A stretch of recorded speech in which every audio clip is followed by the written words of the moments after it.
Bismillahirrahmanirrahim. Assalamualaikum warahmatullahi wabarakatuh. Waalaikumsalam warahmatullahi wabarakatuh. Selamat malam, salam sejahtera untuk kita Waalaikumsalam warahmatullahi semua. wabarakatuh. Alhamdulillah kita berjumpa kembali ya Bapak Ibu semua di sini. Kita akan ada pembahasan soal yang akan diberikan oleh Pak Ilmi. Sebenarnya untuk pembahasan ini gratis ya Pak ya. Kita Ya, sudah habis. ya ini kelas gratis yang diperbolehkan untuk teman-teman semua. Pada malam hari ini kita akan membahas soal-soal baik mungkin ada penguatan dari soal-soal yang sudah, mungkin ada yang soal-soal yang belum gitu. Sebelum kita ke pembahasan soal, marilah kita berdoa terlebih dahulu, berdoa dimulai.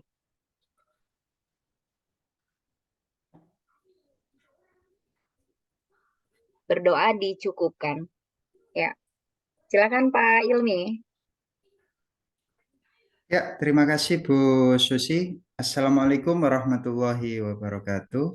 Waalaikumsalam warahmatullahi wabarakatuh. Selamat malam Bapak Ibu semuanya. Mudah-mudahan Bapak Ibu semuanya dalam keadaan sehat, dimudahkan segala urusan, diberikan ilmu yang bermanfaat, dan juga Bapak Ibu bisa dikabulkan hajatnya untuk bisa lulus UP.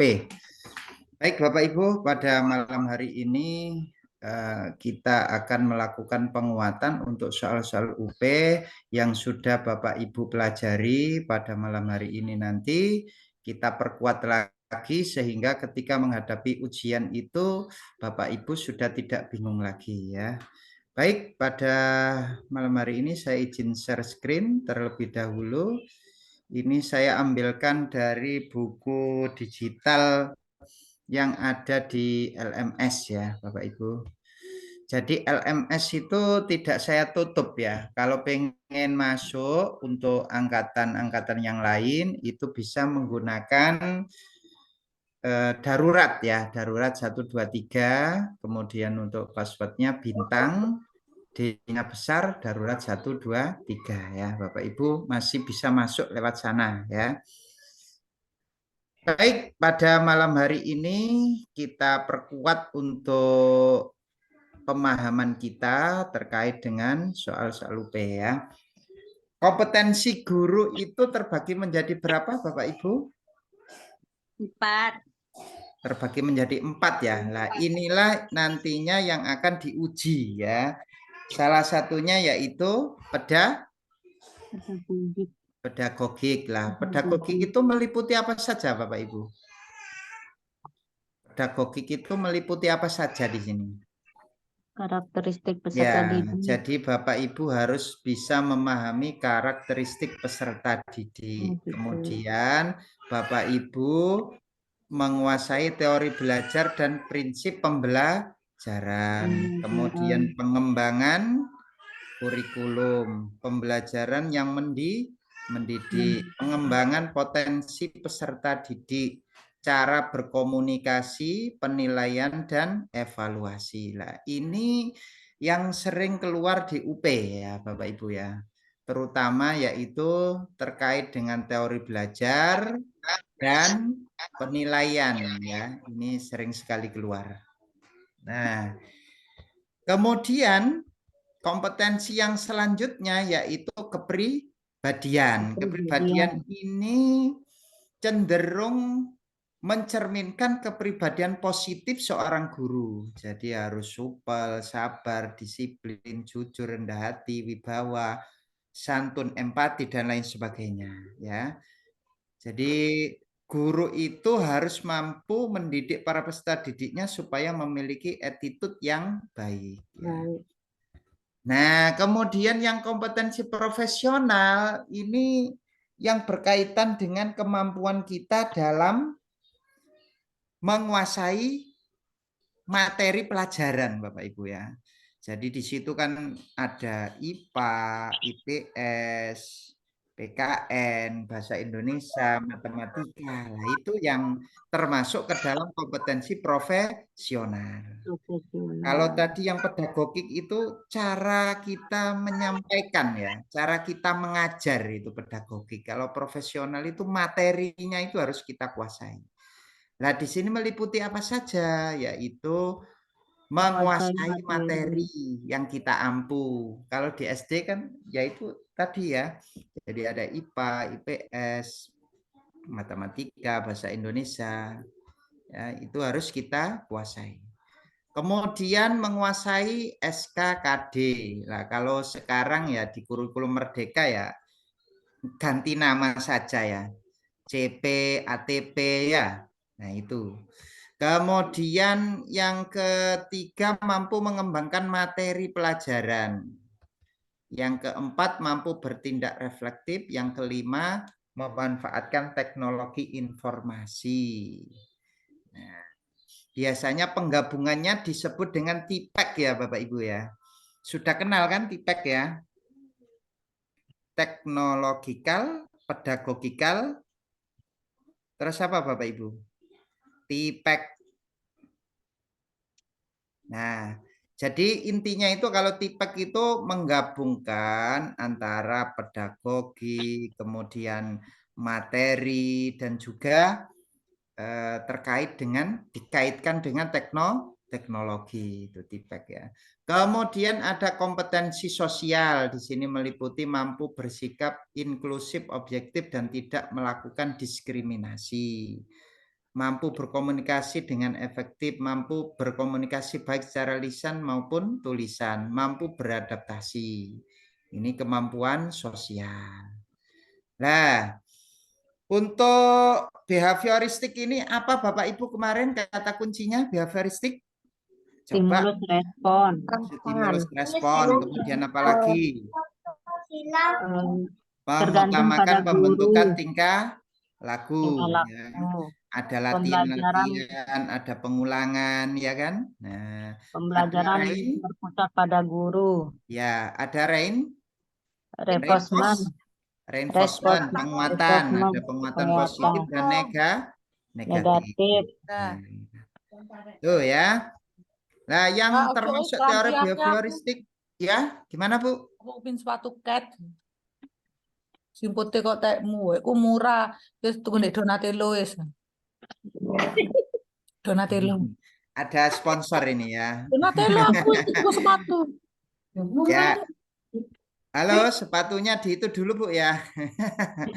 Oke, Lupa. kita lanjutkan. Jadi kalau Bapak Ibu sudah bisa menguasai kata kuncinya ya. Jadi kalau behavioristik tadi itu stimulus, respon, kemudian adanya perubahan tingkah laku ya kan. Jadi Aku jarap mengutamakan Donate, Bu. hasil ya.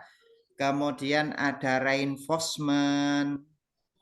Selain reinforcement ada apa lagi Bapak Ibu? Selain reinforcement, stimulus, respon, reinforcement.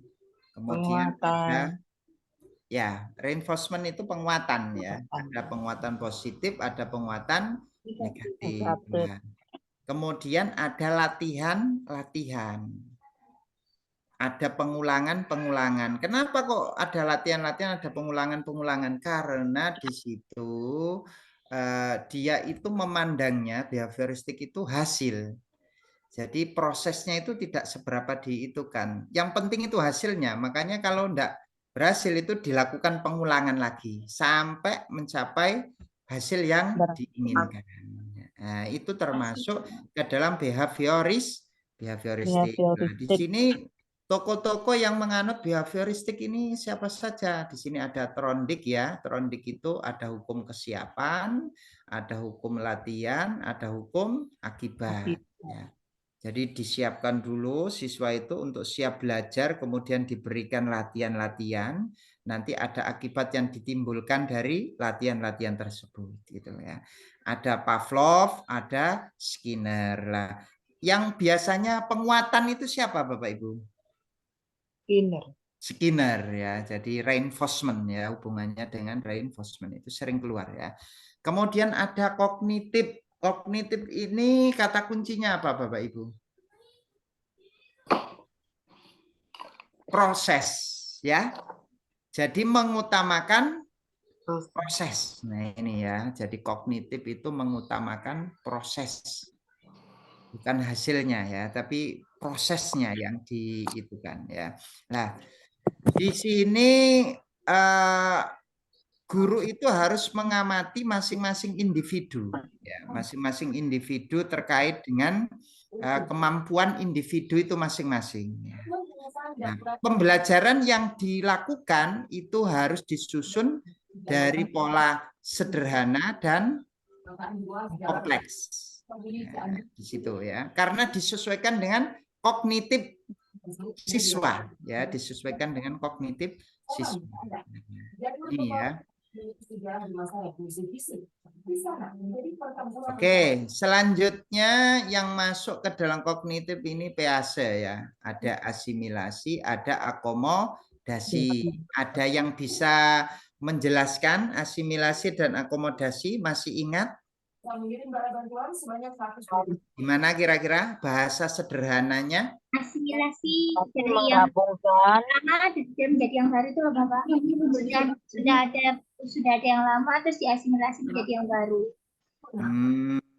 Oke, contoh Bu, contoh biar yang lain paham. Gimana contohnya?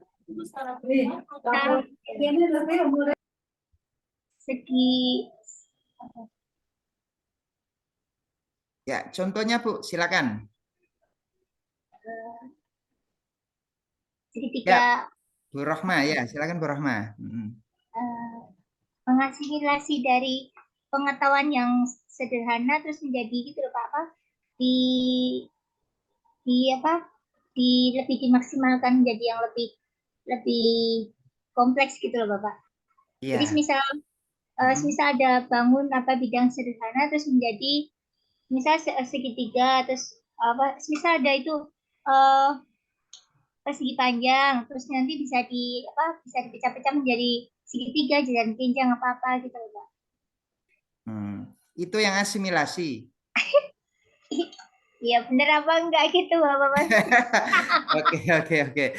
Jadi gini ya, misal ini saya beri contoh matematika misalkan ya. Nah, siswa itu kan biasanya itu awal-awal itu kan dia kalau pertama kali melihat misalkan ya, dikenalkan segitiga itu dia taunya itu misalkan sama kaki gitu ya, misalkan ini ya.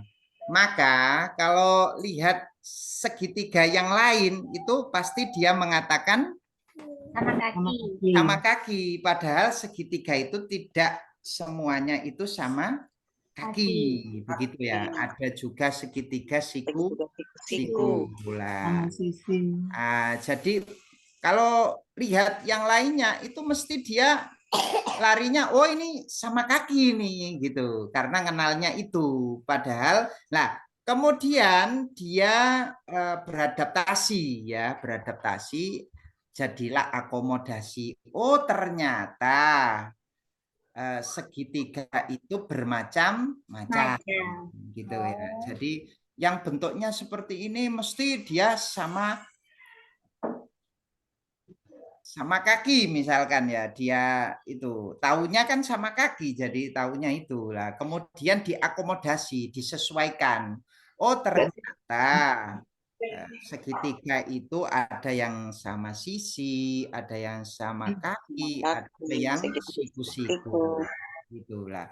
Akomodasi itu berarti dia sudah penyesuaian dengan pengetahuan yang sebelumnya, maka disebut dengan akomodasi.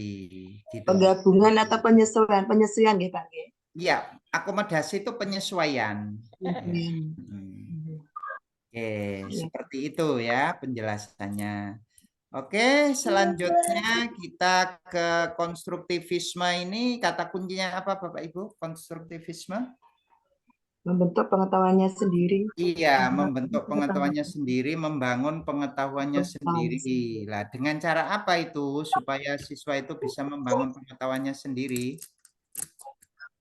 Dengan cara apa, Bapak Beri Ibu? kesempatan untuk Iya, mengembangkan jadi pendapatnya. guru memberikan kesempatan siswanya itu mengeluarkan ide, gagasan, dan lain sebagainya. Dengan cara seperti itu, maka siswa akan bisa terbangun pengetahuannya sendiri. Ya. Selanjutnya yaitu humanistik. Humanistik ini kata kuncinya apa, Bapak Ibu? Memanusiakan manusia. Memanusiakan manusia. Manusia. Ya. Nah, ini, jadi humanistik itu lebih menekankan pada pembentukan kepribadian, kemudian perubahan sikap, menganalisis fenomena sosial dan hati nurani itu ya. Jadi ke sana larinya ya. Oke, selanjutnya kita langsung ke soal ya Bapak Ibu ya. Oke. Nanti kita lanjutkan lagi untuk yang materinya ya. Baik. Nah, di sini kenapa kok jawabannya behavioristik ya? Rangsangan. Rangsangan itu Ya, Pak. dalam proses belajar, seorang siswa belajar melalui rangsangan. Nah, kalau ada rangsangan berarti ini ada kaitannya dengan behavioristik, ya kan? Kata kuncinya kan ada stimulus, ya, reinforcement, ya kan? Nah, ada stimulus, respon, reinforcement. Kemudian kalau konstruktivis itu membangun pengetahuannya sendiri, guru sebagai fasilitator. Kata kunci kognitif, proses dan pemahaman, perubahan persepsi itu kata kuncinya ya. Oke, baik selanjutnya. Nah, ini kenapa kok jawabannya E? Ayo, ada yang bisa menjelaskan? Kita langsung saja ya. Jadi biar lebih cepat dan juga tahu alasannya. Mengapa ini? Yang kedua, Menyukai hal baru, Bapak. Menyukai hal baru ya. Terus itu kan kalau yang Menghendaki kebebasan. penemuan-penemuan yang baru. Belajar penemuan menghendaki kebebasan belajar. iya, menghendaki kebebasan belajar, maka kita pakai discovery biasanya kan ya. Belajar penemuannya. Ya. Jadi menghendaki kebebasan belajar, menyukai hal-hal baru. Jadi pengennya itu ya eksperimen gitu ya. Ke sana larinya ya, pengennya itu seperti itu. Melakukan penemuan-penemuan begitu ya. Oke. Nah, ada yang bisa menjelaskan ini. Yang nomor 3 kenapa kok jawabannya A? Ayo. Kenapa kok jawabannya A? Menyusun atau menemukan pengetahuannya sendiri. Ini jelas konstruktivisme. Jelas. Nah, coba Bapak Ibu pahami. Mengapa kok yang A jawabannya?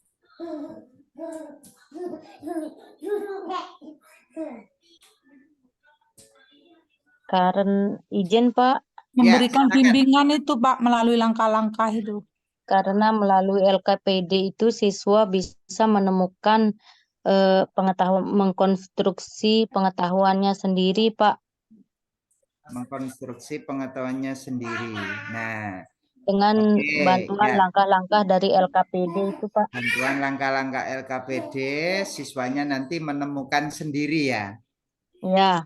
Nah, coba ini materinya adalah matematika kan ya ini ya. Jika seorang guru ingin menerapkan pendekatan tersebut, ya pendekatan konstruktivisme maksudnya ya, dalam mengajarkan luas trapesium siku-siku dan peserta didik telah memahami luas segitiga dan segi 4, maka kegiatan pembelajaran tepat dilakukan adalah ya. Jadi kegiatannya di sini yaitu memotong trapesium menjadi 2. Trapesium itu kan gabungan kan ya Bapak Ibu ya. Iya. Gabungan dari apa? Bangun apa dan apa? Segi 4 dengan segitiga. segi 4 dan segitiga lah. Sebelumnya siswa kan sudah belajar Iya. segi 4 dan segi 3, ya kan? Dia kan sudah bisa menghitung luas segi 4, menghitung luas segi 3, sehingga tanpa Bapak Ibu beritahu luas trapesium pasti siswanya bisa apa enggak kira-kira menghitung luas trapesiumnya? Dari LKPD itu, Pak. Lah ya, maksudnya sebelumnya kan sudah tahu cara menghitung luas persegi, cara menghitung luas segitiga, siku-siku, ya kan? Luas persegi, segitiga, siku-siku dia bisa menghitung. Kemudian diberikan luas trapesium. Anak-anak, ini luas trapesiumnya tolong dicari ya. Karena sudah ada dasar pengetahuan yang sebelumnya, kira-kira bisa apa enggak anak-anak menghitungnya? Mungkin belum bisa, Pak. Mungkin belum bisa. Iya. Nah, Karena mereka jika tidak tahu semisal trapesium itu terdiri dari apa segi 4 dan segi 3, jadi mereka masih bingung gitu loh, Pak. Jadi Masih makanya bingung, memberikan ya. bimbingan langkah-langkah dulu sebagai yang kita tahu gitu loh, Pak. Iya. Nah, kan gini kan intinya kan. Ini kan apa ini intinya ini? Ini kan trapesium kan ya? Iya. Nah, mesti nanti kita belah jadi 2. Dipotong saja gini kan ya. Nah, yang pertama ini adalah persegi, ya kan? Ya. Persegi ya, baik itu persegi panjang maupun persegi ya. Nah, kemudian yang kedua adalah siku ya. Oke, kita lihat yang atas ini 6 ya, yang bawah 9 panjangnya ya. Berarti kalau kita potong ke sini,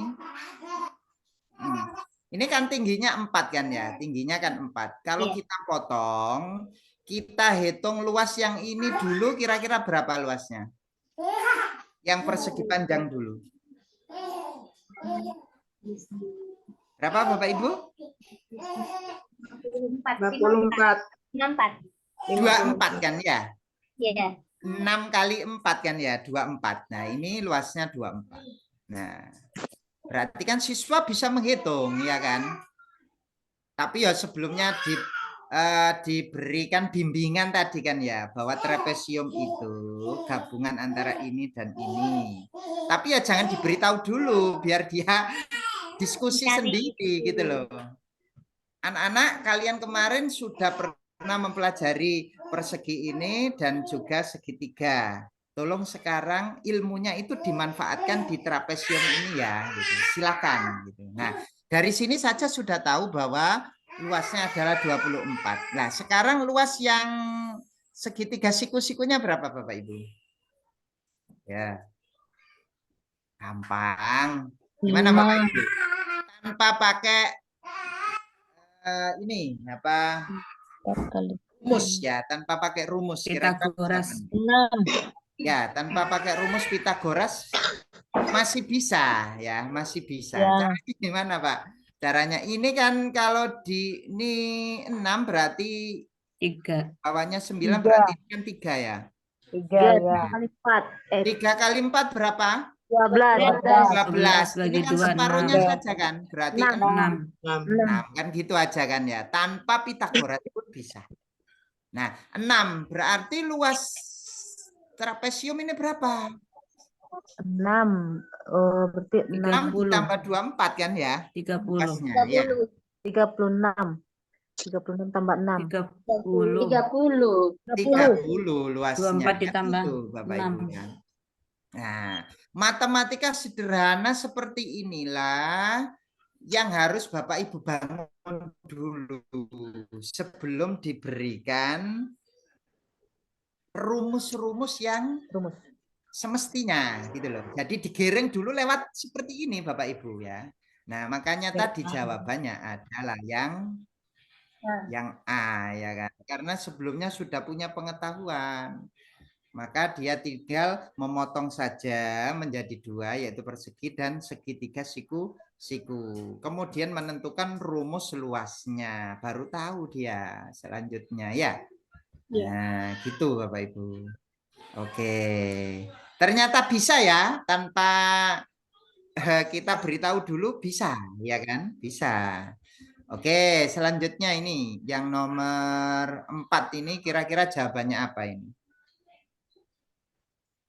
Kepribadian. Ya, ini berhubungan dengan Psikoanalitik. emosi anak kan ya ini ya, kepribadian kan ini kan.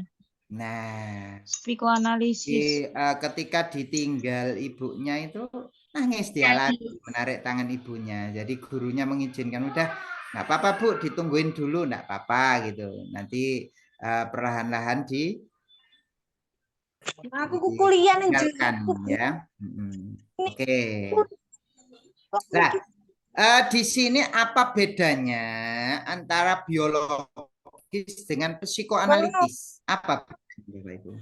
Apa Pak? Antara etologi dengan psikoanalitis, bedanya apa? Biologisnya apa? Kalau etologis mengenai perkembangan atau masa Secara fisik. Iya, secara fisik ya, dilihat dari anak ini sudah pubertas atau belum, ya usia remaja, kan gitu ya, secara biologis. Nah, kalau yang psikoanalitis itu cenderung ke kepribadian. Kalau ekologis, Lingkungan. etologis Biologis lagi ya Pak ya? Fisika anak. Lingkungan. Nah, contohnya itu kalau lingkungan itu manusia itu kalau diisolasi, tidak dikenalkan dunia luar, kira-kira bisa berkembang apa enggak? Tidak bisa Pak. Tidak bisa kan ya? Nah, jadi dia butuh lingkungan lah. Butuh lingkungan tadi itu untuk perkembangannya namanya ekologi. Ya. Nah, seperti itu. Oke, sekarang kita lihat untuk yang nomor 5. Kenapa jawabannya B? Nah, jadi saya tanya alasannya saja ya, biar pemahaman Bapak Ibu itu kuat ya. Kalau ada soal lain itu juga bisa menjawab. Silakan, kenapa kok B jawabannya? Coba kita baca dulu, kita amati.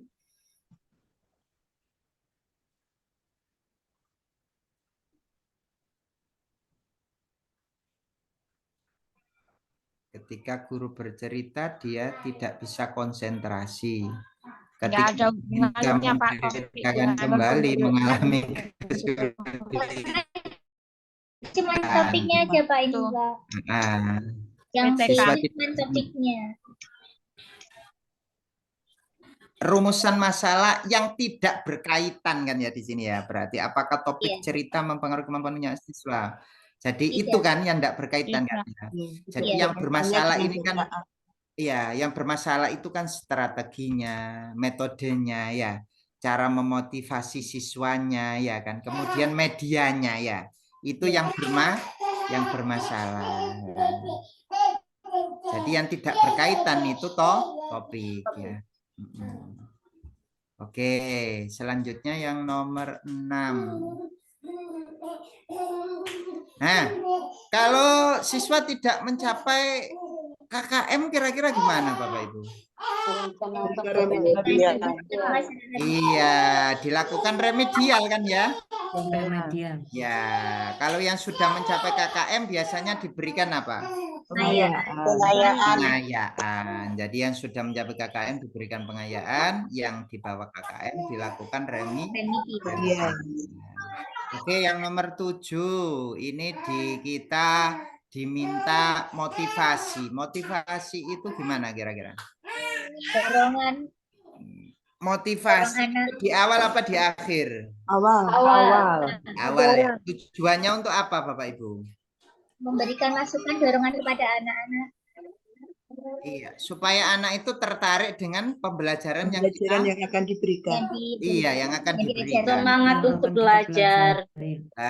Biasanya Bapak Ibu ya, kadang saya sendiri kadang gitu ya, kadang sudah semangatnya itu lupa dimotivasi, langsung saja ke inti ya.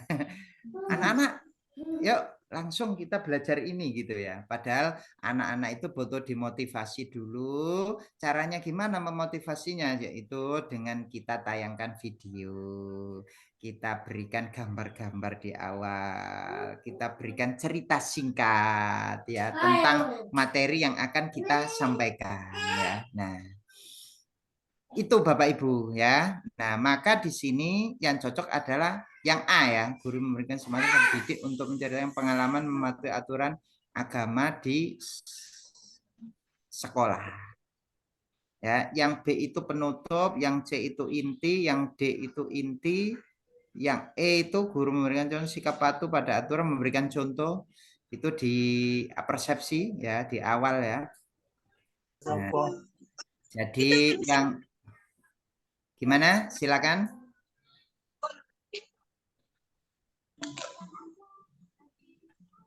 Halo, ada pertanyaan Bu? Silakan.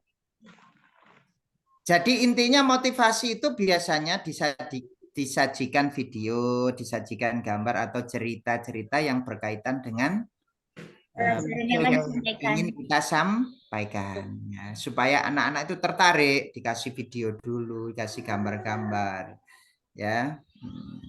Oke, selanjutnya yang nomor 8. Siswa dapat mengalami kesulitan belajar sehingga guru menjadi sumber belajar bagi siswa. Perilaku yang ditampilkan guru agar siswa senang dan tertarik untuk berkonsultasi gimana? Supaya siswa itu tertarik berkonsultasi. Menjadi teman, enak untuk diajak bicara, anak merasa nyaman untuk menyampaikan segala sesuatu yang dirasa mungkin. Iya, jadi sebagai teman dalam berkomunikasi ya Bapak Ibu ya. Jadi kita itu hendaknya menjadikan diri kita itu sebagai teman bagi siswa gitu ya. Sebagai teman bagi siswa kita ya, seperti itu. Oke, selanjutnya yang nomor 9. Silakan ada salah satu yang membaca, ayo. Silakan. Ada salah satu yang membaca.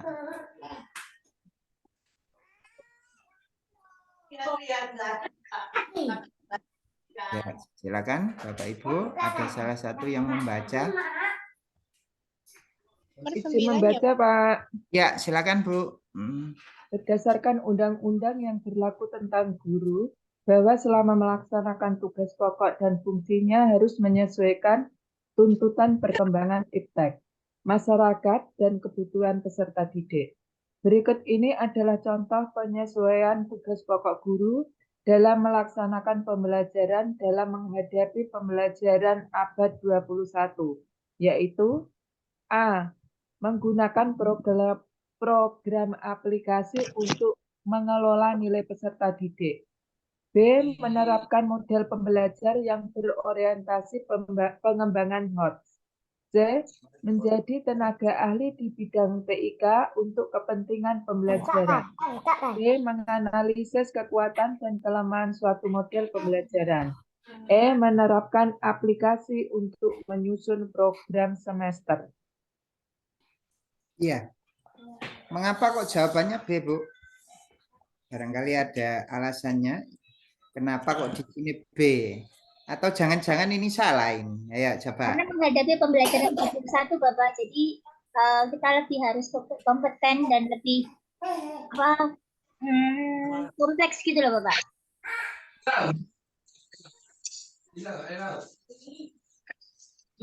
Itu ya. Pembelajaran abad 21 itu kan biasanya ada 4C ya Bapak Ibu ya. Ya, masih ingat Bapak Ibu. Jadi ada 4C dalam menghadapi abad 21. Ada critical thinking, ada creative thinking, ada collaboration, dan ada communication. Nah, di situ itu mengarah kepada apa? Model pembelajaran yang berorientasi HOTS ya, HOTS. Nah, ke sana larinya Bapak Ibu. Kalau yang A itu sebagai pengecoh, ya benar, tapi tidak menjadi satu-satunya. Yang di titik beratkan itu adalah model pengembangan yang berorientasi pada HOTS. Nah, itu larinya ke sana ya. Jadi nanti larinya ke 4C ya. Jadi ada critical thinking, creative thinking, collaboration dan communication. Itu yang harus dibangun. Nah, ini juga salah satunya, tapi dia tidak menjadi titik beratnya gitu ya. Tidak menjadi titik beratnya. Ini hanya memudahkan kita dalam mengolah nilai ya, memudahkan kita dalam mengevaluasi. Jadi titik beratnya itu di model strategi, ya itu titik beratnya ke situ. Oke, yang selanjutnya. Nah, ini kalau ada mengapa itu pasti berhubungan dengan tingkat tinggi. Penjelasan. iya, berpikir tingkat Tinggi. Nah, berarti di sini kurang apa kira-kira? Kurang kritis. Iya, belum mampu berpikir kritis. Ciri-ciri anak itu sudah mampu berpikir kritis itu biasanya itu kata tanyanya itu pakai kata tanya 2 ya. Mengapa dan bagaimana. Jadi kalau anak peserta didik kita itu bertanyanya, Bu, mengapa kok bisa seperti itu ya? Nah, itu berarti dia sudah mulai berpikir kritis karena dia tanya alasan. Kata tanya mengapa itu kan untuk menanyakan alasan kan ya. Sedangkan kata tanya bagaimana itu berarti dia menanyakan prosesnya kan. Nah, menanyakan prosesnya. Jadi di situ itu sudah terbentuk berpikir kritis ya. Oke, yang selanjutnya di sini mengidentifikasi. Langkah kegiatan inti pembelajaran yang dapat dirumuskan Bu Taat adalah sebagai berikut. Mengidentifikasi kosakata. Mengidentifikasi kosakata ini adalah indikatornya. Identifikasi masuk C berapa Bapak Ibu? Halo, masih ingat? Masuk C berapa?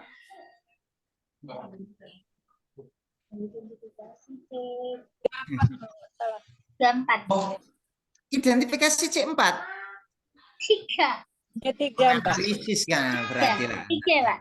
Ya. Identifikasi itu masih C1 ya. C1 Bapak Ibu ya. Paling rendah itu identifikasi itu ya. Nah, di sini berarti urutannya. Nah, langkah pembelajaran di atas yang menerapkan 4C dan HOTS adalah yang mana? Yang 4C dan HOTS 1, 2, dan 6. Nah, 4C tadi kan ada kreatif kan ya? 4C itu apa saja sih Bapak Ibu? Critical thinking, kreatif, kolaborasi, komunikasi. Siswa menandai kosakata tentang pertumbuhan dan perkembangan dalam teks dan mencari maknanya itu berarti kreatif ya, termasuk ya. Iya. Nah, individu dan secara kelompok berarti kolaborasi ya, berkolaborasi. Nah, berarti kan 1, 2, dan 6 ya. 6-nya mana? Ini kira-kira 6-nya itu siswa membuat kalimat dengan menggunakan kosakata. Ini sudah HOTS. HOTS itu kan larinya ke mana Bapak Ibu nanti? Jadi larinya itu sudah ke C4 sampai C6. Artinya dilihat apanya di situ? Dilihat KKU-nya ya. KKU-nya membuat kerja operasional. C6. Iya kan? Nah, situ ya, larinya ke situ ya. Oke, ada yang ditanyakan terkait 4C dan HOTS? Paham Bapak Ibu? Jadi biar silakan. 4C sama HOTS itu berbeda Pak. Untuk abad 21 itu ada 4C terus HOTS itu jadi berdiri sendiri Pak. Iya, ada 4C sendiri, kemudian ada HOTS sendiri. Ya. HOTS itu nanti larinya ke kognitif ya Bapak Ibu ya. Kognitif nanti dilihat KKU-nya. Oh, KKU-nya menyebutkan berarti belum HOTS. Oh, KKU-nya menganalisis. Oh, berarti sudah HOTS. Jadi HOTS itu dilihat kognitifnya ya, ranah kognitif dia masuk ke C4 sampai C6. Berarti HOTS ya. Situ ya. Oke. Lanjut berikutnya nomor 12. Jelas ini ya. Merencanakan studi lapangan ke sungai bertemakan lingkungan. Ketika itu pas waktu pagi hari ternyata banjir. Iya. Nah, kira-kira gimana? Memindahkan ke tempat yang lainnya. Iya, yang masih tentang lingkungan. Kan yang pasti itu kan harus sama temanya kan gitu saja ya Bapak Ibu ya. Nggak harus ke sungai, yang penting kan bertemakan lingkungan ya. Oke, selanjutnya melaporkan hasil. Melaporkan ini masuk ranah apa kira-kira? Apakah masuk ranah pengetahuan? Apakah masuk ranah sikap ataukah psikomotor? Keterampilan. Karena apa? Kalau melaporkan keterampilan kan ya. Nah, kalau masuk keterampilan maka observasi tidak cocok. Observasi itu untuk mengamati ranah sikap, menilai ranah sikap. Soal lisan itu pengetahuan. Afektif itu juga sama ya. Afektif itu ya sikap ya. Soal tertulis juga pengetahuan, maka di sini adalah menilai produknya, produk hasil wawancaranya tadi itu yang dinilai. Ya. Jadi yang dinilai adalah produk hasil wawancaranya. Jadi kalau ada soal semacam ini Bapak Ibu, soal penilaian, itu Bapak Ibu cari tahu dulu satu ranahnya, tentukan dulu ranahnya. Oh, ini masuk ranah sikap. Nanti baru ke cara menilainya ya. Ranah sikap itu bisa dinilai dengan observasi, ya penilaian antar teman, kemudian penilaian diri sendiri, ya kan? Nah, itu termasuk ke dalam ranah sikap ya. Kalau pengetahuan ya tes tulis, tes lisan. Kalau efektif tadi Bapak? Ya, yang efektif tadi, yang efektif tadi afektif. Afektif itu kan nama lain dari sikap, Bu. Iya kan? Nama lain dari pengetahuan kan kognitif, nama lain dari sikap afektif, nama lain dari keterampilan psikomotor. Jadi yang D ini sementara melaporkan itu adalah ranah psikomotor atau keterampilan. Maka kita menilainya pakai apa ya? Produk. Keterampilan itu kan pakai produk, pakai portofolio, pakai kinerja, ya kan? Itu kalau kita menilai pengetahuan. Oh, kalau kita menilai keterampilan. Oke, lanjut berikutnya.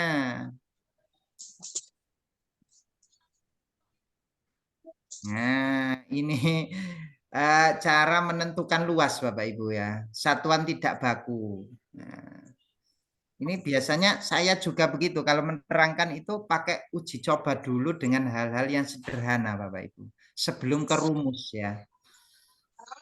Saya ngiringnya ke situ ya. Satuan tidak baku itu gimana sih? Satuan tidak baku itu, jadi kita itu pakai benda ngitungnya itu ya. Misal ini kan meja ya kan. Nah, meja ini kita suruh menghitung luasnya. Luasnya berapa nak? Pakai buku aja. Ditutupi buku tulis. Ayo yang punya buku tulis silakan. Nah, ditutupkan sini, tutupkan sini lagi, tutupkan sini lagi. Oh, ternyata bisa ditutupi dengan 3 buku. Ke sini. Nah, ke sini lagi, ya kan? Berarti ini bisa enggak ini Bapak Ibu kira-kira? Jadi berapa buku ini kira-kira? Kalau seperti ini berarti. 9 buku, Pak. Jadi 9 kan ya? Iya. Berarti luasnya berapa? 9. Luasnya adalah 9. Meja tadi luasnya berapa anak-anak? Luasnya 9. Baru habis itu dijelaskan rumusnya. Gini anak-anak, rumusnya itu enggak usah dihitung semua ya. Cukup kita hitung pinggirnya saja. Ini berapa yang sini? 1, 2, 3. Kemudian yang sini berapa? 1, 2, 3. 3 kali 3 berapa? 9. Jadi luasnya 9. Awalnya dipancing pakai buku begitu ya. Ditutupi pakai buku mejanya. Ayo yang punya buku ayo mejanya ditutupi itu sampai rapat semuanya tertutup dengan buku. Nah, itu disuruh ngitung bukunya. Oh, ternyata 9 bukunya lah. Baru dijelaskan rumusnya. Ke situ Bapak Ibu. Nah, kan ini teorinya siapa ini Bapak Ibu? Pakai benda konkret dulu itu. Kalau matematika pakai benda konkret dulu itu teorinya siapa? Masih ingat? Brunner. Teorinya siapa? Teorinya Brunner ya. Jadi awalnya itu apa tahapannya? 1? Inaktif, Inaktif, ikonik, Ikonik, simbolik. terus Simbolik. simbolik. Jadi inaktif itu pakai benda nyata dulu, benda konkret, kemudian ikonik pakai gambar, ya kan? Habis itu terus baru ke simbolnya, begitu ya. Ya gini Bapak Ibu ya, jadi kalau matematika anak-anak ini rumusnya silakan dikerjakan. Nah ini berarti nanti pemahaman anak itu kurang kuat. Karena apa? Karena tidak digiring dari awal melalui benda-benda konkret. Jadi kurang kuat nanti pengetahuannya ya. Oke lanjut berikutnya. Ayo ada salah satu yang membaca silakan. Ya silakan. Biar yang lain bisa konsentrasi untuk mendengarkan. Ayo Bapak Ibu. Silakan. Nggak ada yang rebutan untuk membaca ya. Ini menandakan pembelajaran pasif ini berarti ya. Oke, Putri barangkali. Silakan Putri. Iya, Pak. Ya, silakan. Ya, Pak. Hasil yang diperoleh dari hasil penelitian tindakan kelas pada tahap observasi adalah aktivitas siswa selama mengikuti pembelajaran membaca pada kondisi awal dapat dideskripsikan bahwa masih banyak siswa yang melakukan kebiasaan-kebiasaan membaca yang salah sehingga sangat menghambat pemahaman mereka terhadap isi bacaan. Mereka tampak kurang memanfaatkan waktu dengan baik. Terbukti masih banyak siswa yang tidak segera melakukan kegiatan membaca. Mereka tampak kurang antusias dan seakan-akan tidak mengetahui apa yang seharusnya dikerjakan. Berdasarkan hasil observasi, selanjutnya dilakukan refleksi. Pernyataan berikut yang tidak menggambarkan hasil refleksi adalah siswa terlihat melakukan aktivitas lain ketika ditugaskan membaca. Iya. Tidak konsentrasi ya Pak ya.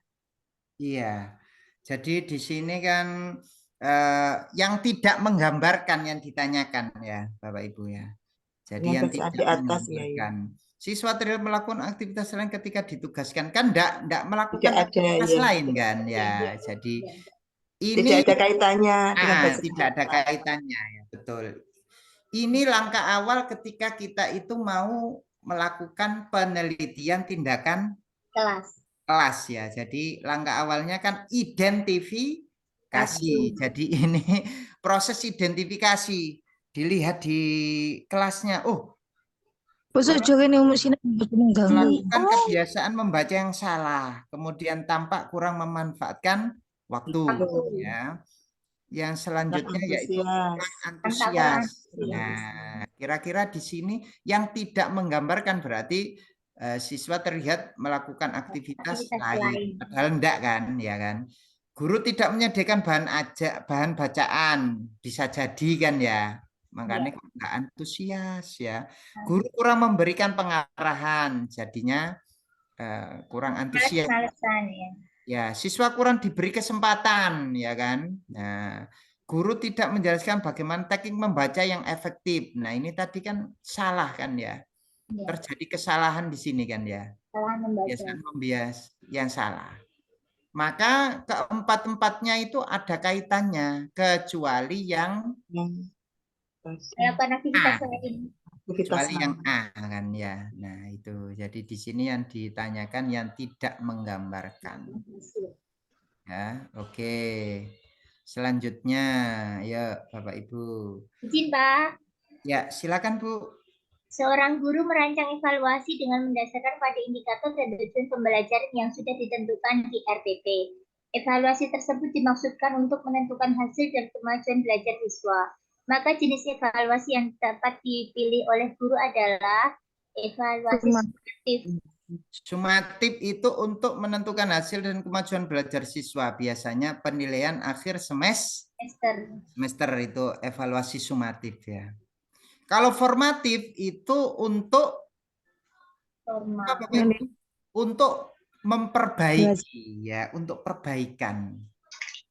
Jadi formatif itu dilihat, oh anak ini belum menguasai, diadakan perbaikan, itu formatif. Kalau sumatif itu sudah menentukan hasil dan kemajuan belajar karena dia berada di akhir ya biasanya ya. Nah gitu ya. Jadi bedanya antara formatif dengan sumatif itu apa? Kira-kira kalau ditanya seperti itu gimana jawabannya Bapak Ibu? Formatif untuk perbaikan-perbaikan yang kurang baik, kurang maksimal. Kalau sumatif sudah pasti sebagai akhir dari jangka waktu yang ditentukan selama semester itu, Pak. Formatif itu selama semester. Bukan, formatif itu untuk perbaikan. Jadi perbaikan. Gimana? Silakan Bu Rohma. Gimana? Kalau evaluasi Kalau formatif, di kurikulum Merdeka itu kan ada tes diagnostik, ada tes formatif, ada tes sumatif kan gitu ya. ya. Kalau diagnostik itu kan di Awal, awal Pak, ini kan ya, di awal Ya. sebelum tahun ajaran itu ya, di awal tahun ajaran itu kan dilihat belajarnya gimana. Nah ini ya kan. Pengetahuan awal. Nah, untuk pemetaan awal kan ya, diagnostik itu kan untuk pemetaan ya kan. Nah kalau formatif ini di mana kira-kira tesnya itu ditaruh di mana? Ulangan harian. Ulangan harian. Ulangan harian. Ya, ulangan harian. Kalau sumatif itu yang akhir tadi ya. Semester. Semester ya. Oke, berarti sudah paham. Oke, lanjut berikutnya. Lah ini ya. Jadi bedanya ini, formatif itu digunakan untuk memperbaiki dan meningkatkan proses belajar. Kalau sumatif itu menentukan hasil. Lah, biasanya yang dipakai untuk PTK itu yang mana? Yang formatif. Formatif ya. Formatif itulah nanti yang dipakai untuk PTK. Siklus 1 gimana? Nanti siklus 2 ada peningkatan tonda itu dari formatifnya ya. Iya. Ya, gimana Bu? Mau tanya perbedaan yang paling menonjol antara PKP dan PTK itu apa? PKP dan PTK? Iya. Kok PKP Bu?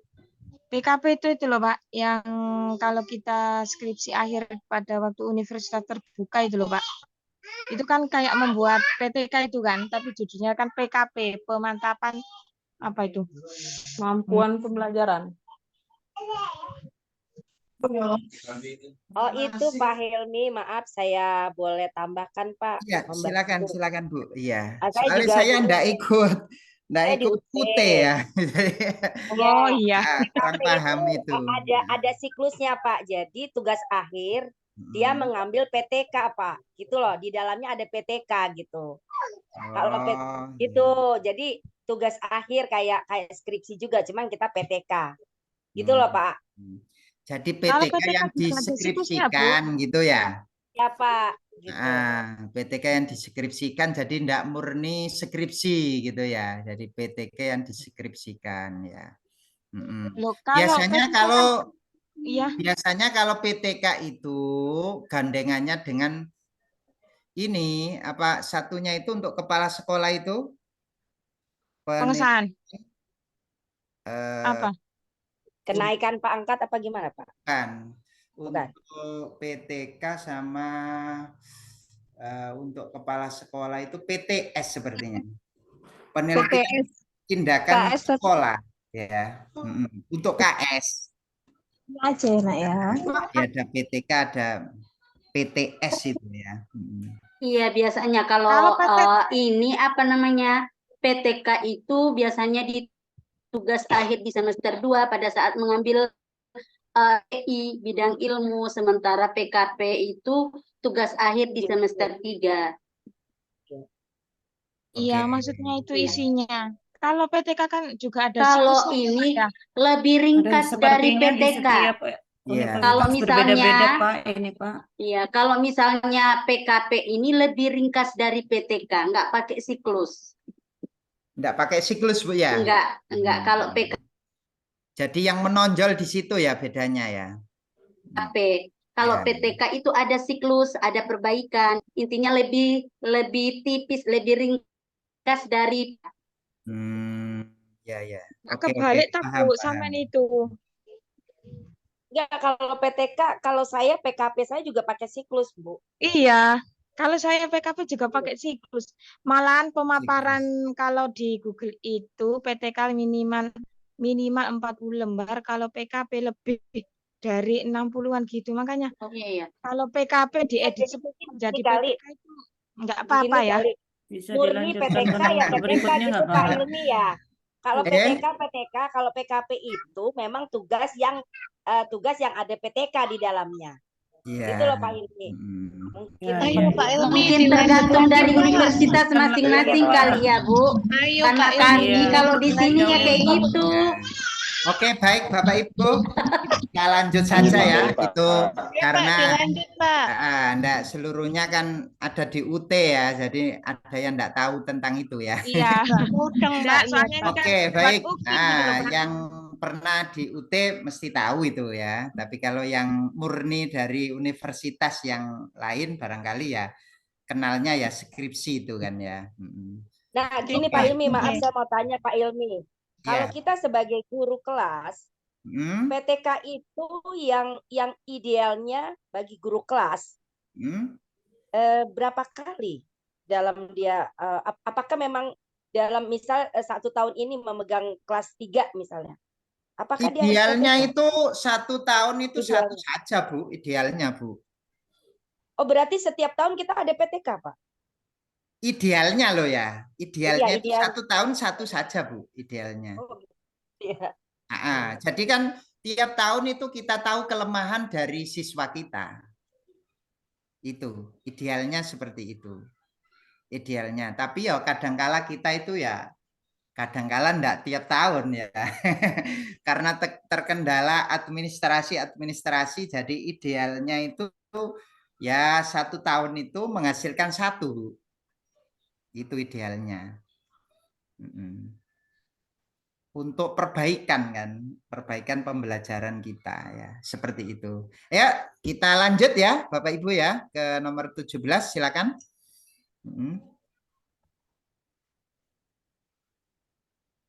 Ya, izin Pak. Ya, silakan. Seorang guru mencari materi dan media dari internet saat menyusun rencana pembelajaran atau RPP. Materi dan media tersebut akan disampaikan pada proses pembelajaran dengan maksud agar siswa tidak mengalami kesulitan memahami pembelajaran. Langkah apa yang harus dilakukan oleh seorang guru saat memilih materi pembelajaran? A. Mengidentifikasi aspek-aspek yang terdapat dalam kompetensi inti, kompetensi dasar, dan indikator. B. Menganalisis kompetensi peserta didik, relevansi dengan karakteristik daerah dan struktur keilmuan. Menyusun dengan tingkat perkembangan fisik, intelektual, emosional, sosial, dan spiritual serta peserta didik. D. Melihat kebermanfaatan bagi peserta didik, aktualitas ke dalam dan keluasan materi pembelajaran. Relevansi dengan kebutuhan peserta didik dan tuntutan lingkungan, alat dan sumber bahan, dan maaf Pak, nggak kelihatan. Sumber bahan. Dan alokasi waktu. Ya, oke. Kalau kita mau memilih materi itu lihatnya di mana, Bapak Ibu? Sebenarnya kalau Kompetensi kita inti, KD, indikator. ya, KI, KD, indikator kan ya, Bapak Ibu ya. KI, KD, IPK kan ya, indikator kan ya. Nah, kalau di kurikulum Merdeka apa kira-kira gantinya? ATP. TP, TP, ATP, ya kan. Nah, jadi kalau lihat materi ya lihat dulu CP-nya, kemudian TP-nya, ATP-nya, baru kita tahu materinya ya. Oh, materinya ternyata ini kan gitu ya. Nah, jadi yang lain ini bukan ya. Jadi ketika memilih materi itu kita perhatikan KI, KD dan indikator atau CP, TP dan ATP ya. Oke. Lanjut berikutnya yaitu nomor 18. Ini terkait dengan undang-undang. Kalau RPP itu minimal itu apa saja yang ada di RPP itu Bapak Ibu minimal? Ada identitas mata pelajaran. Ya, kemudian ada tujuan pembelajaran, ada materi belajar, ada media, ada sumber belajar. Penilaian hasil belajar. Pak, berarti itu KIKD masuk ke identitas mata pelajaran gitu ya? Kok ini nggak disebutkan yang di bagian ini? KIKD itu kan sama, Bu. Ya. KIKD itu sama, jadi biasanya yang satu lembar itu ya tidak ada KIKD, karena ya memang KIKD kan itu saja kan ya. Nah, baru nanti ke tujuannya itu yang itu. Jadi minimal ini, tapi kalau disertakan semua nanti bisa 14 halaman kan ya. Bapak Ibu kan pernah buat itu kan ya, RPP yang lengkap itu kan. Berapa halaman itu? Satu pertemuan itu 14 halaman ya bisa jadi ya. Karena ditulis semua, KI-nya tulis, KD-nya ditulis ya.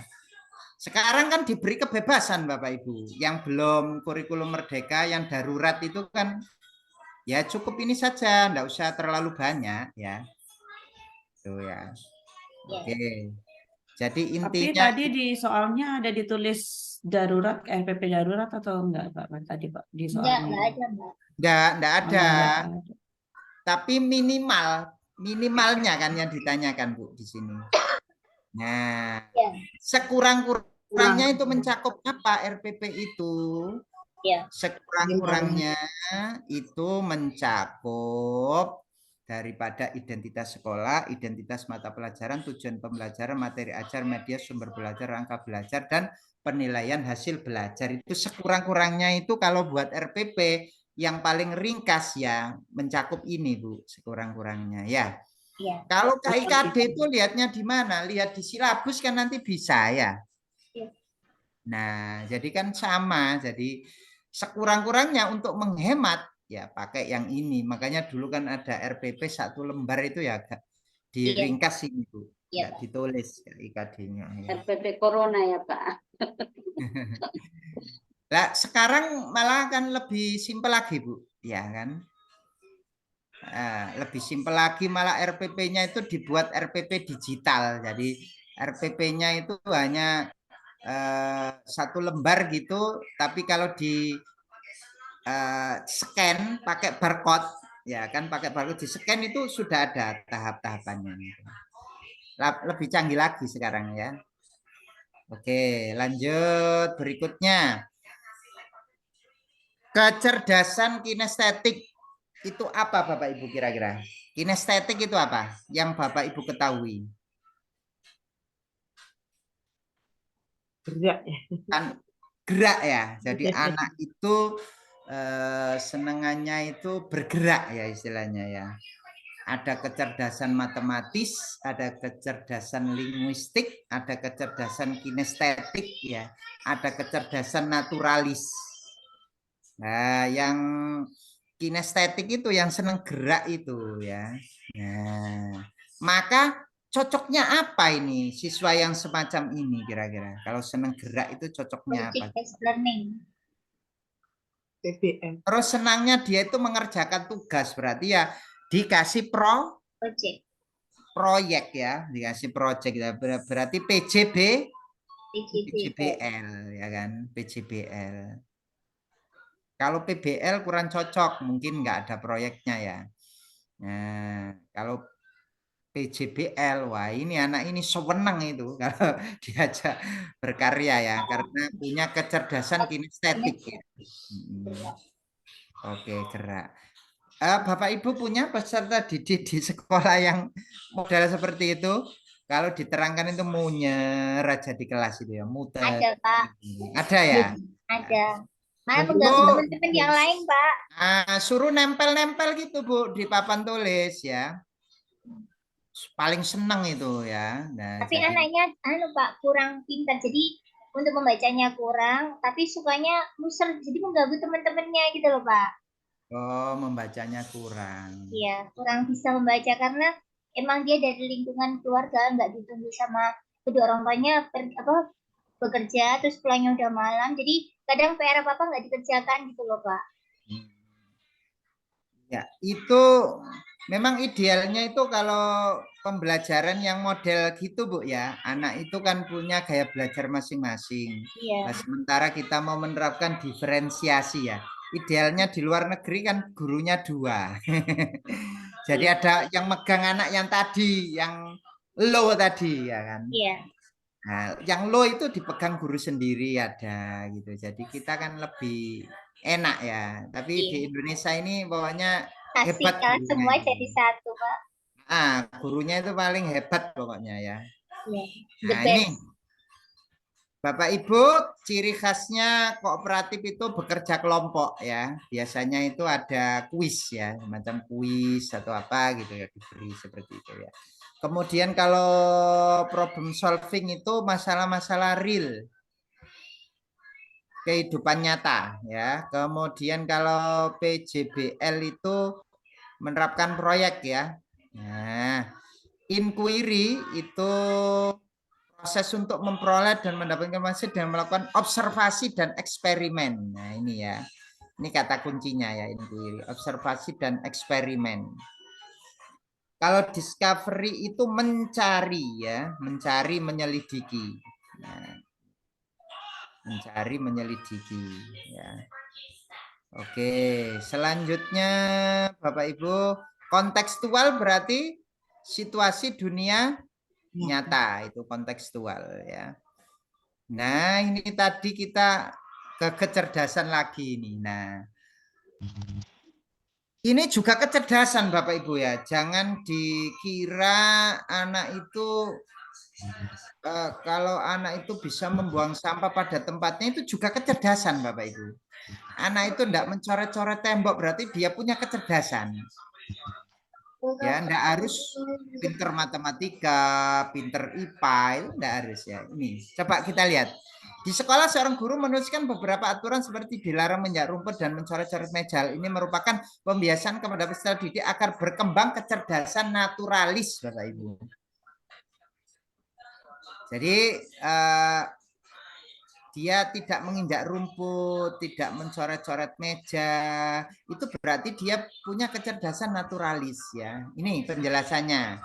Logika matematis itu bisa menceritakan masalahnya dalam kehidupan sehari-hari, ya.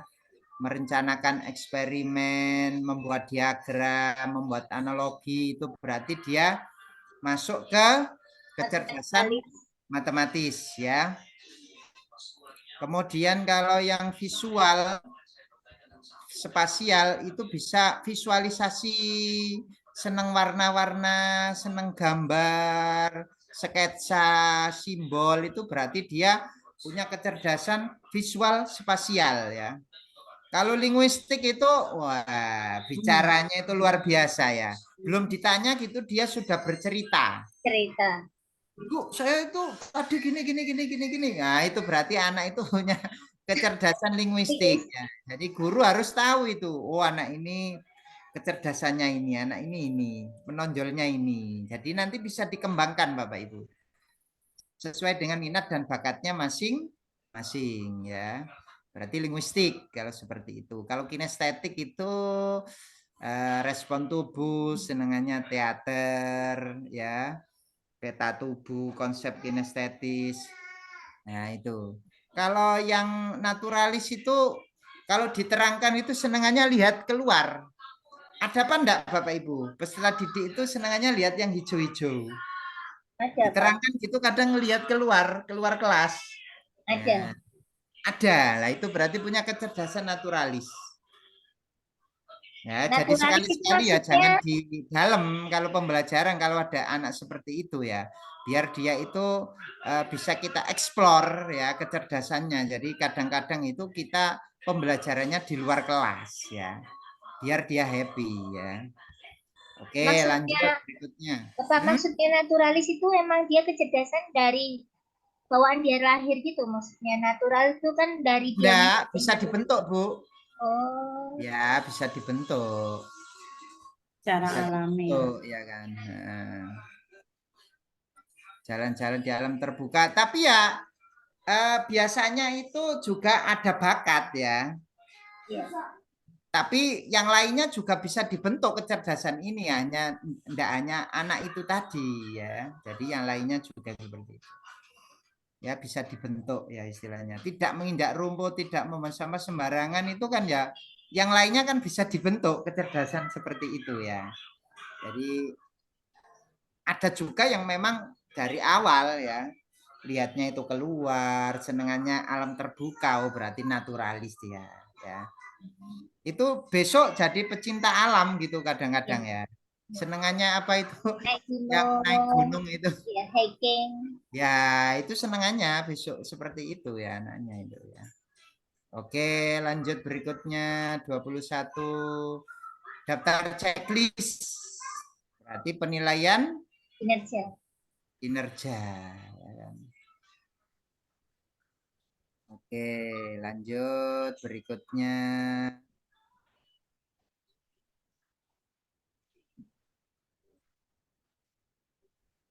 Ini penilaian-penilaian ya. Nah, mendemonstrasikan itu pakai apa kira-kira Bapak Ibu? Kalau anak mendemonstrasikan ini kan rananya apa sih ini? Mendemonstrasikan ini. Rananya pakai rana apa ini kira-kira?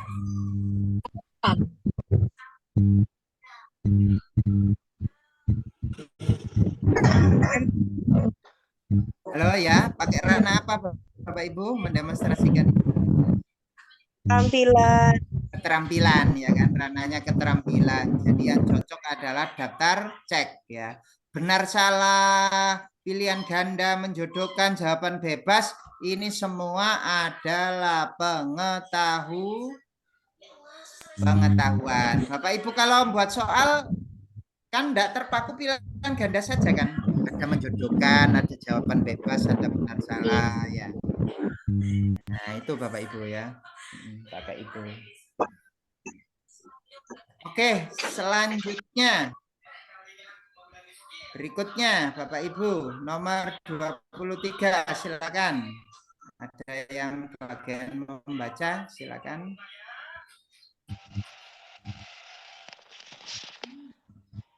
Silakan, ada salah satu? Izin Bapak. Silakan Bapak Ibu.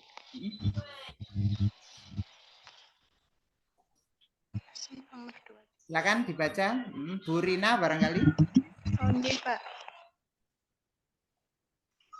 Jika guru memberikan penugasan kepada siswa yang bertujuan untuk mengukur kemampuan dalam menghasilkan karya tertentu dan dilakukan secara berkelompok, maka jenis penilaian otentik yang tepat adalah A. Penilaian kinerja, B. Penilaian portofolio, C. Penilaian proyek, D. Penilaian jurnal, E. Penilaian diri. Penilaian proyek, Pak.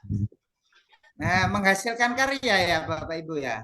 Berarti kan proyek ya kan. Menghasilkan karya ya. Berarti proyek penilaiannya. Kalau portofolio itu apa Bapak Ibu?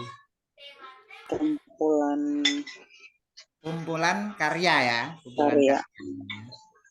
Kalau jurnal? Sikap.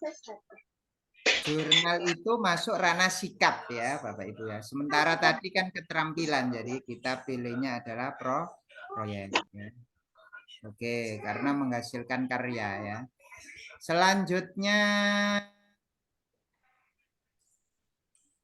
kalau membuat soal, menyusun soal pilihan ganda, itu apa Bapak Ibu? Aspek yang harus diperhatikan itu apa kira-kira? Kalau menyusun soal itu. Sesuaikan dengan indikator. Betul, kita sesuaikan dengan indikatornya. Indikatornya apa ya?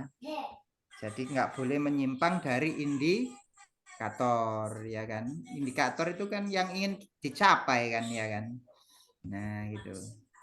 Oke, selanjutnya. Nomor 25.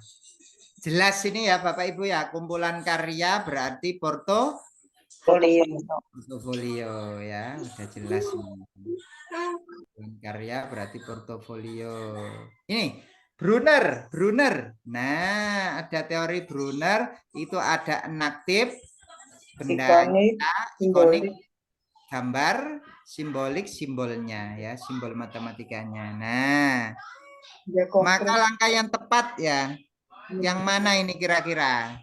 Mencakup tiga-tiganya. Yang tiga-tiganya itu berarti awalnya diberi benda konkret tentang penjumlahan, ya kan? Misalnya bawa apelnya ada 2, kemudian ditambah lagi apel 1 lagi, berarti apelnya jadi 3. Kemudian diberikan gambar apelnya. Gambar apelnya, gambar apel 2 digambar gitu, kemudian ditambahkan apel 1. Disuruh gambar lagi anak itu dengan apel gitu ya. Itu yang kedua. Kemudian yang ketiga baru dikenalkan simbol matematikanya. Nah, berarti yang cocok ke yang ini ya. Oke, selanjutnya sampai halaman 60 Rek. Ya Bapak Ibu ya. Oke. Selanjutnya terkait dengan PTK hipotesis. Hipotesis itu apa sih Bapak Ibu? Dugaan sementara. Dugaan sementara. Biasanya kalau PTK pasti ada kata-kata peningkatan atau meningkatkan. Diduga kan gitu intinya ini kan. Diduga inquiry itu bisa meningkatkan konsentrasi siswa kan gitu intinya ya. Jadi hipotesis itu mesti seperti itu. Diduga ya ini bisa menyembuhkan penyakit ini gitu ya. Bisa menyembuhkan permasalahan siswa yang ini gitu. Nah, yang kurang fokus. Bapak Ibu seperti itu ya caranya ya. Untuk tahu hipotesis itu ya, dugaan. Jadi ini masih dugaan, harus dibuktikan ya. Nanti baru terakhir kesimpulannya gimana setelah diadakan siklus-siklus itu. Oh ternyata ada peningkatan, maka cocok berarti hipotesisnya itu cocok kan gitu ya. Oke, selanjutnya nomor 28. Kita sampai 30 ya Bapak Ibu ya. Oke, silakan ada salah satu yang baca, silakan. Izin Pak. Bu Siti Kowia, silakan Bu. Guru banyak menggunakan ceramah dalam kegiatan pembelajaran karena tidak tersedia media dan sumber belajar. Kondisi tersebut mengakibatkan prestasi belajar siswa rendah. Menghadapi situasi tersebut, bagaimana cara Anda menyelesaikannya? Jawabannya A. Saya memanfaatkan alam sekitar sekolah sebagai media dan sumber belajar untuk mengaktifkan kegiatan belajar siswa. Iya, jawabannya A ya, karena di sini ceramah saja ya, tidak tersedia media. Nah, kalau tidak tersedia media kan, media itu ada berapa sih Bapak Ibu? Media alam buatan. Media alam buatan. Media itu kan ada 3 ya kan, bisa orang, ya kan, bisa elektronik ya, atau media tadi itu bisa berupa elektronik, bisa berupa buku, bisa berupa itu ya media. Kemudian lingkungan yang ketiga ya. Nah, di sini karena tidak tersedia media yang tadi, maka bisa memanfaatkan lingkungan ya kan. Nah, jadi media itu enggak harus benda loh Bapak Ibu ya. Jadi bisa jadi teknologi digital.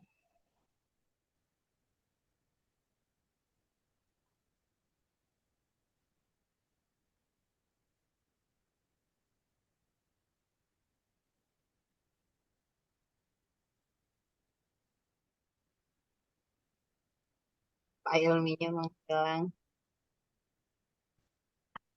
Oke. Mana Pak? Pak Ilmi? Ya, lanjut ya Bapak Ibu ya. Ilmunya nggak kelihatan tuh.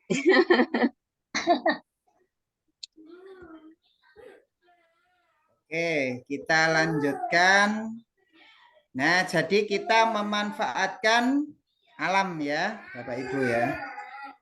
Selanjutnya yang nomor 29, silakan. Izin Bapak. Ya, silakan Bu. Selama kegiatan pembelajaran, Bu Anggun lebih menekankan pada keaktifan peserta didik, critical thinking, menyusun konsep-konsep, serta memahami makna dari hal-hal yang dipelajari. Teori yang mendukung dari pemaparan di atas adalah kognitif, humanistik, nggak kelihatan. Kira-kira apa ini? Kira-kira Bu? Ya, kira-kira kalau ditebak jawabannya apa kira-kira? Konstruktivisme. Ya, karena di sini ada critical thinking ya kan? Menyusun pengetahuannya sendiri ya. Jadi konstruktivistik ya. Oke, terakhir. Kalau ada reward dan punishment berarti masuk apa ini? Kalau ada penguatan. Oke. Itu saja Bapak Ibu yang bisa saya berikan malam hari ini. Hari Jumat ya Bu Susi ya, disambung Bu Dewi nanti ya. Ada Bu Dewi Ya. nanti ingin memberikan Hari itu. Jumat. Silakan ke Bu Susi. Silakan Bu Susi. Ya. Terima kasih Pak Ilmi. Terima kasih Pak Ilmi. Terima kasih Pak Ilmi. Ya. Terima kasih Nanti Bapak. Terima kasih untuk Pak Ilmi. besok hari Kamis ya, hari Jumat kalau enggak di malam Sabtu, Jumat malam Sabtu ya, Bu Dewi akan mengisi. Kita akan membahas soal bersama kembali. Tapi belum tahu waktunya, apakah siang atau malam. Tapi Bu Dewi mau mengisi di hari Jumat. Ya. Terima kasih Pak Ilmi untuk materi pada malam hari ini, dan terima kasih pada Bapak Ibu yang telah hadir, yang masih semangat dalam belajar ya. Kita harus tetap semangat, mudah-mudahan semuanya lulus. Amin. Terima kasih banyak Bu. Terima kasih juga Bu Bu Dewi. Susi semangatnya menurun ini Bu Susi. Banyak yang mundur. Ini sih mundur terus ya. Mundur lagi. Jadi ini semangatnya naik turun. Mudah-mudahan sih terus semangat ya Bu ya. Mudah-mudahan yang dipelajari nggak ambiar ya Bu ya. Iya benar. Ya. Mau tanya nih. Ya Itu Bu. saya dengar, saya lihat tuh ada di grup-grup pretest itu bagikan apa itu namanya di YouTube itu afirmasi untuk orang yang PPG Daljab itu yang kategori A, katanya yang terhitung mulai tanggal tahun 2005 sampai 2015 diangkat nggak ikut seleksi akademik katanya gitu. Saya belum itu ya. Yang di mana, Bu? Di Di grup. grup, iya di grup-grup Pristes itu. Apa hoak kayak gitu ya? Ibu Saya enggak. belum jawab, belum baca juga ya. Tapi teman-teman yang di sekolah di tempat saya belum ada dengar, Oh, gitu. Bu. Iya, belum Mungkin ada dengar. mungkin hoak kali ya. Iya, karena di sekolah saya banyak juga yang masa kerjanya dari tahun 2003 kan, 2002 banyak. Tapi belum saya dengar. Tapi ada ini Bu, saya juga pernah Ya. ada berita gitu loh Bu Susi seperti ini. Katanya semisal kita belum sertifikasi, nanti kita setiap bulan selama kan kalau udah sertifikasi 3 bulan sekali pencairan. Nah, yang belum sertifikasi itu nanti dapat tunjangan berapa, 1,5 atau berapa gitu yang belum sertifikasi. Jadi kita nanti dapatnya juga segitu gitu loh Bu, dapatnya katanya gitu. Jadi ini katanya tunjangan yang belum sertifikasi. Iya, non-sertif. Wacananya sih seperti itu. Iya. Mudah-mudahan ya Bu ya, maksudnya sambil nunggu sertifikasi, mudah-mudahan ada gitu kan. Pencairan, alhamdulillah gitu loh Bu Dewi, jadi nggak gersang sekali. Kok Bu Dewi bisa sih? Iya. Itu untuk diperuntukkan untuk sekolah negeri kan Bu? Kalau yang itu apa beda swasta sama negeri ya Bu ya? Swasta sama negeri. Nggak tahu juga ya Bu ya. Tapi untuk sementara ini justru yang honor yang di swasta itu yang lebih diperhatikan untuk PPG kan. Justru yang di negeri ini kan ya ASN dan sekarang P3K baru sekarang. Kalau di tempat saya. Kalau di tempat saya iya, baru kali ini gitu.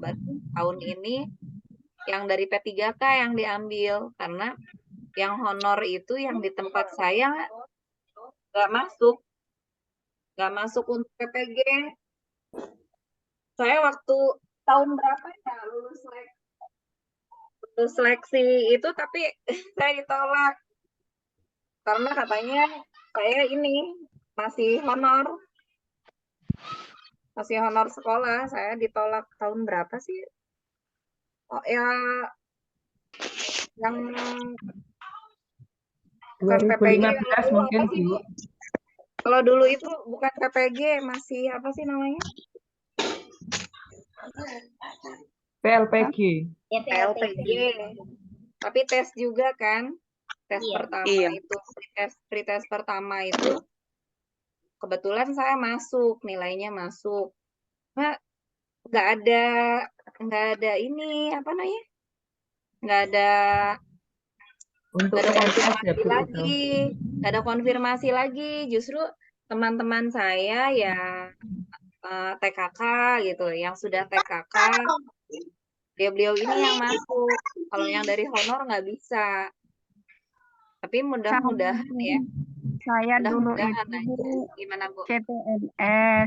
CPNS itu kan terpanggil PLPG Bun. Sekali waktu itu katanya nggak bisa juga.